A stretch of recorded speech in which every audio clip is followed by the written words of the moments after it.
Hello and welcome, my name is Kyle FtW and welcome back to the Call of Duty Vanguard video. Today, we are back with another Zombies update video, talking about everything that is going to be coming with the mid-season update for Zombies. Now, you guys may be a little bit confused about why there is some Shi No Numa gameplay in the background from Black Ops 3, but I have some pretty exciting news here in this video, talking about everything that is going to be coming on the zombie side of things with the brand new update on January 12th, which is tomorrow, which is very, very exciting. Or maybe this goes live on Thursday. I honestly don't know for sure, but again, this update is coming very, very shortly this week. And so, without further ado, let's go ahead and get into it. So, it says here that the Zombies mid-season update will be released at 9 a.m. Pacific time on January 11th, which is basically tonight, and then goes live fully tomorrow. Super exciting stuff, but let's go ahead and get into it because there's a lot of stuff to break down, a whole bunch of new things coming that we will expand on here in a second. So it says survival gameplay comes to Shi No Numa in our new #Vanguard Zombies update, plus Tome of the Rituals, Vonless Office, Pack-A-Punch Camos, support weapons, combat shield, new Wellgun, SMG, and Katana unlocks, and more. So that all being said, again, I'll leave this Charlie Intel article down below in the description so you guys can see the pictures and the images of stuff that we are talking about in the video, but let's go ahead and get into everything. So starting off here with the very first thing, it says round-based Shi No Numa, and it says to add to the nostalgia of day 115, players will get to revisit Shi No Numa in a new objective called Void. This new objective will be available through unlocking access to Vonless Office and finding a new portal. Go through the portal to travel to Shi No Numa, where Treyarch states you'll advance through rounds by defeating increasingly difficult, endless waves of the undead, just like in traditional zombies from previous games. In the objective, players will be able to clear wave after wave, advancing through rounds while using a Pack-A-Punch machine to upgrade their weapons. After completing 3 rounds, players are given the choice to either flee or survive. Choosing to survive will mean you'll earn 5,000 bonus essence every 3 rounds you complete, with unique rewards after surviving 12 or more. Further, once the portal to the Void has been opened, it will never close during your match. When you're ready to head back to Stalingrad to upgrade your perks and covenants, you can leave after surviving 3 rounds and return at any time. Now, this is very good news. Obviously, the Duran Fong objective type based zombie mode has not been popular. It's been really unpopular, actually.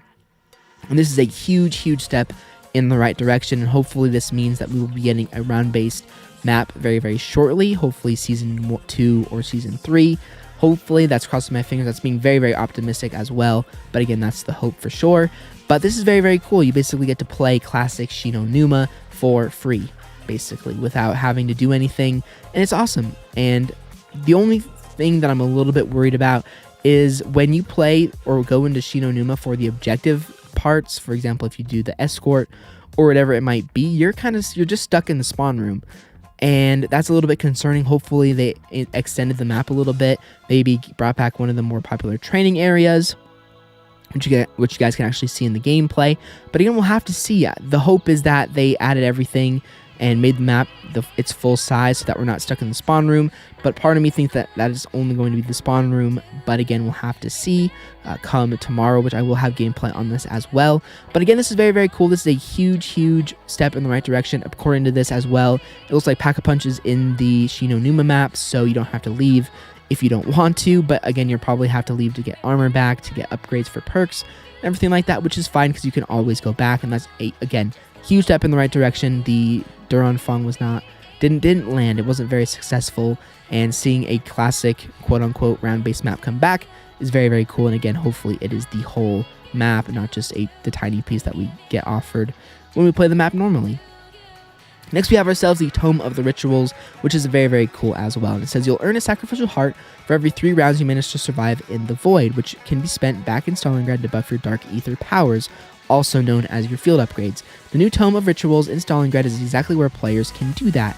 Invest your sacrificial hearts at the Tome of Rituals to unlock the following upgrades during a match. So here we have all of the specific field orders or field upgrades. We have ourselves Frost Blast, Energy Mine, Ether Shroud, and Ring of Fire, and they all come with their individual tiers, which I'll talk about right now.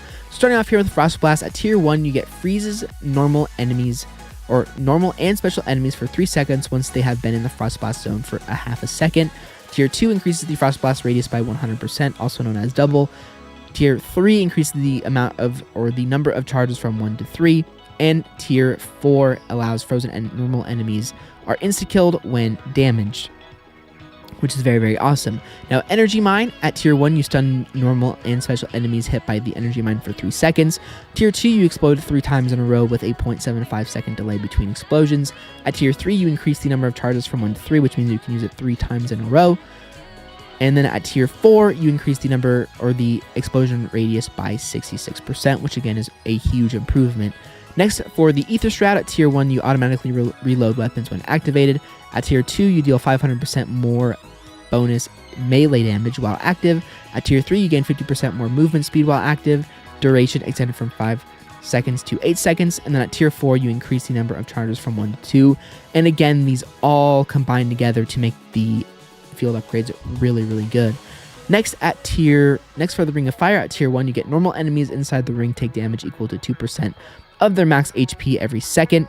Tier 2 is players will within the ring use ammo from stock. At Tier 3, staying within the ring for up to 10 seconds increases the duration from 15 seconds to 20 seconds. And finally, at Tier 4, staying within the ring for up to 10 seconds increases your damage bonus from 50% to 75%, which is very, very awesome. So again, you can now upgrade these field upgrades just like you could back in Cold War, which again is very, very cool and is a huge, huge improvement. Again, unfortunately, the stuff wasn't in the game at launch, but again, the fact that it's being added now is still a good thing.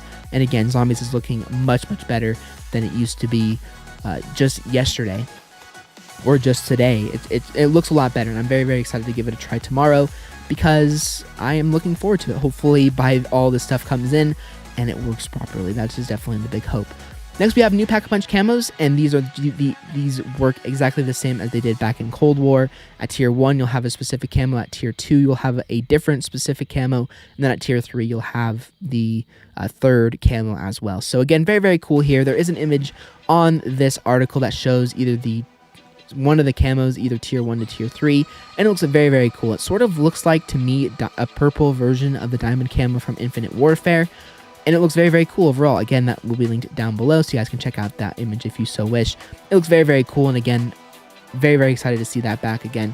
I wish it was in the game at launch, but again, them adding it is a really, really good thing. Next, we are going to be getting new support weapons, which include the Death Machine and the War Machine, which is very, very cool. Again, those just allow you to kill zombies a little bit faster, and you can give the Stormkrieger a little bit of his, what's coming to him with killing him with his own weapon, which is very, very cool as well. So again, happy to see those coming in as well. Next, we're going to be getting 3 weapons, or 2 weapons, I should say, and then a 3rd weapon is being added. So we're going to be getting the Katana, which was already in Vanguard, but now it is able to be unlocked in Zombies. And then we're also going to be getting a brand new gun, the Wellgun SMG, which is the new weapon of the mid-season update. And again, I will have gameplay using that weapon in multiplayer, and I will be making a multiplayer update video as well, probably tomorrow, to see everything that's been changed and all of that jazz. Next it says here, as for the combat shield, it will mitigate a portion of damage from the direction you're facing when it's raised and protect your back from partial rear damage when it's stowed as an added bonus. The shield can't break, but you'll still take some damage when using it, so you'll need to stay on your toes, is what it says here. So that's very, very cool. Again, I don't know how you're going to be using the combat shield when it's a weapon in the game. Maybe there's a way to build it or something like that. It doesn't say that right here, but it looks like you're going to have to equip it in game and then use it. But again, that's still a good thing, and basically brings back some other classic zombie features that were very, very successful. And again, nothing but positive things to say so far through this update. It's definitely a big step in the right direction, and again, hopefully this leads us to a fully round-based map by either Season 2 or Season 3. I mean, we can only hope, but again, step in the right direction. And then last but not least, actually there's 2 more things I wanted to talk about really quick here in this article as well. The first thing is dedicated server pause. Unfortunately, it's not going to be added in this update. That might turn a lot of people off of the update already. But again, I think it's a little bit more complicated than we think. Yes, they should have added it into the game when it came out, but again, they didn't do that, and I guess it's hard to add in. According to what Treyarch has said, it says, in Black Ops Cold War, players were able to pause the game effortlessly, allowing them to take a break while retaining progress. Unfortunately, Treyarch has stated in their latest bio, implementing this feature has taken longer than expected. And again, it's probably because they have to play with dedicated servers and everything like that. Because if you guys think about multiplayer for a second, you can't ever pause the game in multiplayer. You can't pause the server. You can't do anything like that. You can't even pause it in a private match, which is normal for multiplayer. And maybe the problem is that multiplayer is being, or zombies mode within Vanguard is being used off of the multiplayer engine. So that might be the problem. Again, I don't know. I'm not a developer, but hopefully this will be coming very, very soon. It says, having said that, they have confirmed that they are working hard at getting the feature implemented into Zombies for an upcoming update. That could mean Season 5's update. It could mean, you know, the Season 2 update. Hopefully it's a Season 2 update. Hopefully it's maybe even an update before that. We'll have to see. But again, this is unfortunate that they haven't added it in, because it means that when I play the video tomorrow, play Zombies tomorrow for the video, I'm going to have to literally play it all in one session. Again, it's just a bad feature that server pause isn't in there. I mean, if Black Ops 3, I could do it. Even in World at War in 2008, you could pause your Zombies game. But again, it's a little bit more complicated than we think, I'm guessing. And then also, you know, it could just be that they add the dedicated server pause into the private match. But again, we'll have to see what happens when, you know, the update comes out and when we actually get the server pause. Hopefully that'll be very, very soon. And then last but not least, we are going to be getting an extended double weekend, which is double XP, of course. It says, in the spirit of 115 day, Treyarch has decided to kick off a 4-day double weekend in Black Ops Cold War starting this Friday at 10 a.m. Pacific Time, January 14th through 10 a.m. Pacific Time on Tuesday, January 18th. This includes double XP and double weapon XP in Zombies, and will run alongside an extended double XP weekend in Vanguard in Warzone as well. So again, a whole bunch of double XP, double weapon XP, and double regular XP. I'm already Master Prestige in Season 1 for Vanguard, so it's not like I can do anything, but still rank up fast, get those weapons ranked up and everything like that for the Atomic grind, which is very, very cool. And again, because the Monday is Martin Luther King Day, they're going to have a nice long double XP weekend for us. So anyway, guys, that's going to do it for this update video. Hopefully you guys enjoyed the classic Shido Numa gameplay in the background. I had a ton of fun playing that.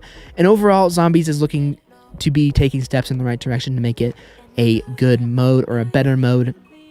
I mean, honestly, with this update, depending on how good the update is, I'm not going to go ahead and rank it right now. But I think, I mean, honestly, I think Duran Fong and Zombies within Vanguard has gone from an F tier to a D tier or a D plus tier, which is awesome to see. And hopefully by Season 2 or Season 3, as I said earlier, we'll have a solid C tier Zombies map. Again, I don't think that this game will ever be on the levels of Black Ops 3 or Black Ops 1 or Black Ops 2 Zombies, but again, it is so much more improved, and I'm happy to see all these changes because they're nothing but positive things. But anyway, guys, so that is going to do it for this video. Hopefully you guys enjoyed it. Let me know what your guys' thoughts are. Again, it is disappointing that the dedicated server pause is not in the game, but everything else is looking really, really good, and I hope you guys feel that same way as well. Again, I'll have coverage of multiplayer stuff tomorrow and the Zombies update as well.